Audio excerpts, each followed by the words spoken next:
See, Goa total has 11,85,000 voters to be precise. What happens? All the people who were in the electoral roll on 27th October 2025, the list was frozen and everybody was given an enumeration form that day. So BLOs were instructed that after distributing the enumeration form, they will go at least 3 times to collect back those enumeration forms.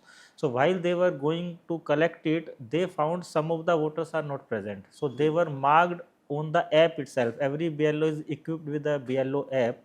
They were marked as either they were absent. Absent means those people whose whereabouts are not known. Now even the address is not correct, or even if address is correct, nobody knows when they came and when they left the place. Similarly, shifted voters are those who, where people know that yes, they were living here, but now they have shifted either in the same AC or out of some AC or some out of the state.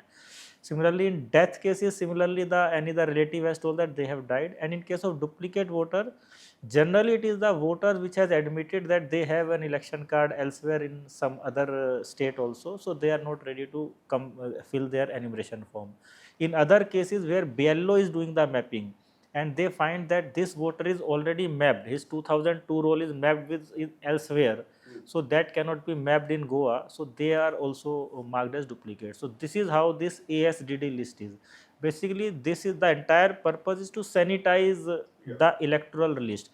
Till now we had summary revision, every year we had a special summary revision, but in that case all these scrutinies were not taking place. It was entirely on self declaration basis. So those who are coming voluntarily for addition, deletion or transfer from one place to another, it was entertained.